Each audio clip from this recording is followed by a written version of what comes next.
Hello everyone, start करते हैं आज की वीडियो को। और आज की वीडियो में हम डिस्कस करने वाले हैं फ्री स्कीम के बारे में। हाँ, आपने सही सुना, फ्री स्कीम के बारे में। अभी हाल ही में आपको मालूम होगा महाराष्ट्र के चुनाव है, झारखंड के चुनाव है, और इसमें फ्री स्कीम का भाई बोलबाला बहुत हो चुका है, बहुत चल भी रहा है। कोई भैया 2,000 रुपए फ्री दे रहा है तो कोई 3,000 रुपए फ्री दे रहा है, और इन फ्री को क्रिटिसाइज करने वाले भी हैं और इनको समर्थन करने वाले भी हैं।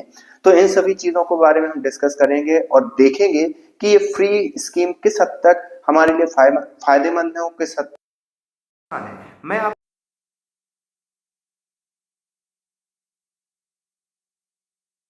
किसानों का टच भी दूंगा और थोड़ी सी हमारी इंडियन इकोनॉमी की बात भी करने वाला हूं।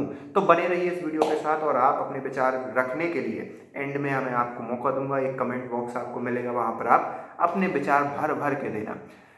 तो बात आती है कि फ्री स्कीम बहुत पहले से चल रही थी, अलग अलग मायनों में चल रही थी, लेकिन इसका बोलबाला जब बड़ा जब दिल्ली के चुनाव हुए।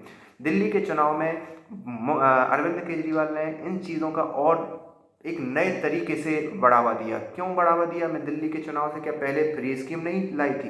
पहले भी बीजेपी फ्री स्कीम लाई थी, कांग्रेस भी फ्री स्कीम लाई थी, लेकिन मैं सिर्फ पॉइंट आउट 2013 अरविंद केजरीवाल की फ्री स्कीम को इसलिए कर रहा हूं क्योंकि जब मोदी 2014 में इलेक्शन जीत के आए तो उन्होंने कहीं ना कहीं इस फ्री स्कीम को मतलब फेवर नहीं किया। आप उनकी पॉलिसीज में देख लो या उनके वक्तव्यों में देख लो, उन्होंने एकजुट करने के लिए धर्म का सहारा लिया, इसको मैं मानता हूं, और उन्होंने पूरे देश को उसमें बांधा भी।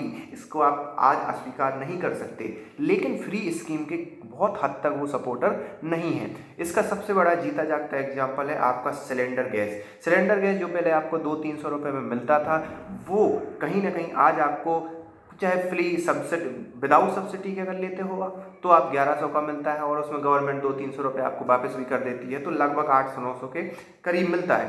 तो इस गवर्नमेंट की अगर शुरुआत की नीतियां देखी जाए तो किसी भी प्रकार से फ्री स्कीम के सपोर्टर नहीं थे।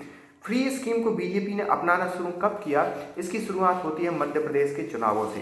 मध्य प्रदेश के चुनावों में बीजेपी ने स्पष्ट रूप से फ्री स्कीम को एक्सेप्ट करना स्टार्ट कर दिया। उसके पहले कभी भी प्रधानमंत्री मोदी के आप भाषण निकाल के देख लो या भारतीय जनता पार्टी के नेताओं के भाषण उठा के देख लो, कभी भी फ्री स्कीम और जो किसानों का जो कर्ज माफी है उसको बीजेपी कभी सपोर्ट नहीं करती। उसका कहना ये था कि वो किसान खुद इतने सशक्त बन जाएं कि उन्हें कर्ज माफी की जरूरत ही ना पड़े। ये एक बहुत बड़ा आप पहले के वक्तव्यों में उठा के देख लेना। लेकिन फिर आता है 2018 का चुनाव, और 2018 के चुनाव में एक बहुत बड़ी चीज होती है। वो चीज होती क्या है? उसमें मध्य प्रदेश में कांग्रेस की गवर्नमेंट आ जाती है, और उसका कारण कई थे। 15-20 सालों से वहां पर भारतीय जनता पार्टी की मध्य प्रदेश के अंदर सरकार थी। एक एंटी इनकम्बेंसी का दूसरा एक फैक्टर रहता है, और शिवराज सिंह की एक स्थायी हो चुकी या एक स्टेगनेट कर चुकी उनकी एक कहना चाहिए एक छवि, राजनीतिक छवि एक स्टेगनाइज कर रहा है कि भाई ये कुछ नया नहीं कर रहे हैं, लोगों को कुछ नया चाहिए था। और उसी समय कांग्रेस ने फ्री लोन या सॉरी कर्ज माफी का वादा भी दे दिया कि भाई जितने किसानों का कर्ज है वो हम माफ कर देंगे। और ये सब कारण रहे कि बीजेपी 2018 में अपनी सरकार अपनी बलबूते पर नहीं बना पाई। वो बात का एक अलग केस है कि भाई ज्योतिरादित्य सिंधिया फिर वहां से बीजेपी को गुट में कुछ अपने नेता लेकर सामने आ गए और उसके बाद फिर से बीजेपी की सरकार बनी, वो एक अलग बात है। लेकिन उसके बाद जब बीजेपी फिर से उतरी 2023 के चुनाव में, तो बीजेपी ने फुल सपोर्ट के साथ फ्री स्कीम को, एक लाडली बहन योजना की शुरुआत की, जिसमें पहले 1,000 फिर धीरे बढ़ाकर आई थिंक 1,200 रुपये कर दिए। और ये एक प्रमुख मुद्दा था, ये एक स्पष्ट रूप से बीजेपी का वो था कि बीजेपी इस फ्री स्कीम को समर्थन करने लगी। उसके पहले 2020 से वो फ्री अनाज भी दे रही थी, और फ्री अनाज देने का एक बहुत बड़ा कारण भी था क्योंकि उस समय हमारे नहीं पूरे वर्ल्ड के हालात ही इतने खराब थे कि जो गरीब लोग हैं उनके लिए खाने तक का साधन नहीं था। तो उस चीज़ को बीजेपी ने इसलिए दिया था कि भाई 2019 कोविड के समय में ये लोग क्या कर लेंगे, सरवाइव कर लेंगे। लेकिन फिर क्या होगा, 2024 के चुनाव आ जाते हैं, वही आर्थिक परिदृश्य चलता रहता है, कई युद्ध वहाँ पे स्टार्ट हो जाते हैं, और उन सब युद्धों के कारण क्या होते हैं, पूरी वर्ल्ड की इकोनॉमी तहस नहस हो जाती है।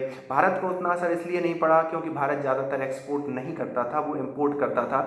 कुछ मसलों पे क्रूड ऑयल के चक्कर में पड़ा, और भारत ज़्यादातर फूड भी इम्पोर्ट नहीं करता, वो भारत में ही कंज्यूम हो जाता, तो भारत में उस महंगाई का असर नहीं पड़ा। लेकिन जब आप लग्जरी सामान या कोई ऑटोमोबाइल जो कि इंटरनेशनल मार्केट से रिलेटेड है, डायरेक्टली इनडायरेक्टली उस पर असर पड़ता है, उसमें डेफिनेटली भारत को असर पड़ा, और आज आप उसके इन्फ्लेशन के कारण देख पाओगे। उस इन्फ्लेशन को कैटल करने के लिए, उस इन्फ्लेशन से किसी भी नॉर्मल आदमी को प्रभाव ना पड़े, उस चीज़ को बनाए रखने के लिए गवर्नमेंट ने क्या किया कि जो फ्री का जो खाना दे रहे थे उसको क्या कर दिया, एक्सटेंड कर दिया। तो ये तो एक हुई फ्री वाली स्कीम, खाना देने वाले की 5 किलो का अनाज दे रहे। लेकिन ये दूसरी वाली जो फ्री वाली स्कीम है कि डायरेक्ट बेनिफिट ट्रांसफर, मतलब डायरेक्ट पैसा दे देना, ये फ्री वाली स्कीम कभी भी बीजेपी के समर्थन में नहीं थी। लेकिन जैसे ही बीजेपी को 2024 के चुनाव में जो कि आशा थी 400 सीटें मिलने की, वो झटका लगा, जैसे ही वो झटका लगा, और बीजेपी जो एक इस कार्यकाल में जो कि पहले ही वादा कर चुकी है, बहुत बड़े बड़े बिल उसे पारित करवाने हैं,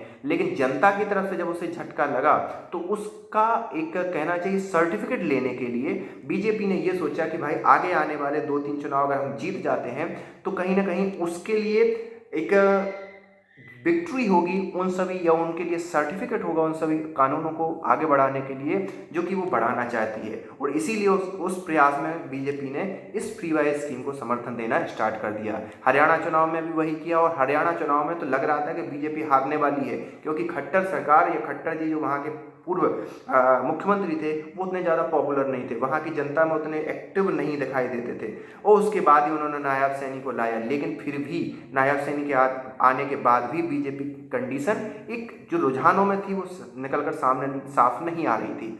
लेकिन फिर बांटा लगा, वो नारा लगाया गया, बटेंगे तो कटेंगे वाला, और उस हिसाब से पूरे के पूरे लोग, पूरे हिंदू एकजुट हुए और बीजेपी को ही वोट दिया, बगैर किसी जात के, बगैर किसी भेद के, और उसमें बीजेपी ने क्लीन स्वीप करा, बड़े बड़े दिग्गज उसमें हार गए। तो ये सब चीज़ों अब आज चल रहे हैं महाराष्ट्र झारखंड के चुनाव। महाराष्ट्र और झारखंड के चुनाव में भी आप देखो तो फ्री स्कीम की बाढ़ लगी पड़ी है। अब थोड़ा सा हम बात कर लेते हैं ये किस प्रकार से हमें हेल्प करती है, किस प्रकार से नुकसान करती है। एक समय तक ये फ्री वाली स्कीम आपको सपोर्ट करती है, लेकिन अगर आप कंटिन्यूस स्कीम को सपोर्ट करते हैं तो आपको डेफिनेटली कहीं ना कहीं ये अकर्मण्य बना देती है, आपको एक नकारा टाइप का बना देती है, और आपको लगता है कि आपके लिए जब खाने की व्यवस्था हो ही रही तो हम क्यों काम करने जाएं। और जब ये भावना आती है तो धीरे धीरे आप आलसी हो जाते हो, और फिर आप अपना हार्ड वर्क करना भूल जाते हो, फिर आप उन्हीं स्कीमों के भरोसे बने रहते हो, और जो पैसा एक इंफ्रास्ट्रक्चर में लगना चाहिए वो आपको कहाँ लगने लगता है, आपको डायरेक्ट देने में लगने लगता है। क्योंकि कोई भी गवर्नमेंट अगर आपसे पैसा बच रहा है तो वो कहाँ पे खर्च करेगी, इंफ्रास्ट्रक्चर बढ़ाएगी, बिल्डिंग बनाएगी, और जब बिल्डिंग और ऐसे इंफ्रास्ट्रक्चर बनाएगी तो प्राइवेट कंपनियां आएंगी या बिजनेस आएंगे, और उन बिजनेस के कारण जॉब उत्पन्न होते हैं। लेकिन जब वो फ्री स्कीम वहाँ से फंड कट करके आपको डायरेक्ट दिया जाता है तो आपको एक तो पंगु बना रही है, आपको नकारा बना रही है, और आपको कहीं ना कहीं डिपेंडेंट भी बना देती है। तो ये तो हो गया आर्थिक परिदृश्य की इकोनॉमी पे इस प्रकार से असर पड़ता है। दूसरा, इसके कारण क्या होती है, लोगों की ना तो परचेसिंग पावर बढ़ती है ना कुछ बढ़ता है, और एक प्रकार से धीरे धीरे इकोनॉमी स्टेगनेट कर जाती है। आप कई चीज़ें देख लेंगे, आप मतलब इंटरनेशनल मार्केट को भी देखेंगे कि इंटरनेशनल मार्केट अमेरिकी मंदी की आशंका के चलते पूरा स्टेगनेट हो चुका है। चाइना के भी एक्सपोर्ट के हालात खराब हैं। तो ये इस प्रकार से डायरेक्टली इनडायरेक्टली असर करता है आपकी इकोनॉमी पर भी। तो ये फ्री स्कीम का अगर मेरे पॉइंट ऑफ व्यू से देखा जाए तो इसको टोटली ख़त्म कर देना चाहिए, और जो 2029 तक भारत की गवर्नमेंट ने 5 किलो अनाज फ्री देने का जो प्रॉमिस कर रखा है उसको भी कैंसिल कर देना चाहिए। क्योंकि फिर क्या होगा, धीरे धीरे लोगों को आदत पड़ जाएगी, और अगर आप उसको बंद करते हो तो लोग कहेंगे कि भैया ये तो जबरी में हमारा अधिकार था और इस अधिकार को क्या कर लिया गया, छीन लिया गया। तो मुझे लगता है कि इनको बंद कर देना चाहिए जैसे चुनाव होते हैं। और रही बात इनके कानून पास करवाने की, कोई बिल पास करवाने की, तो वो सीधी सी बात है, वो पास करवा सकते हैं, क्योंकि अभी उनके पास बहुमत है और 5 साल उनकी सरकार है, और उन्हें करवाना चाहिए। उसके चक्कर में ये फ्री वाली स्कीम नहीं बांटनी चाहिए। और अगर वन नेशन वन इलेक्शन हो जाता है फिर तो भाई चांदी चांदी है। बेवजह में ये यहाँ की वहाँ की कम से कम 5 साल सारी, चाहे राज्य सरकारों हो चाहे केंद्र सरकारें, फ्री होकर काम करेंगे और उनमें ये प्रपंच नहीं रहेगा कि भाई अभी हमें चुनाव करवाना है तो हम ये वाली स्कीम बांट देते हैं, वो वाली स्कीम बांट देते हैं। धन का भी जो हमारा खजाना है, गवर्नमेंट का खजाना है, वो भी बचेगा और साथ ही साथ वो जो खजाना बचेगा वो आपके विकास कार्यों में लगाया जाएगा। आप इस बारे में क्या सोचते हैं? आप हमें कमेंट करके बता सकते हैं। मिलते हैं नेक्स्ट वीडियो में, तब तक के लिए tata bye bye, see you.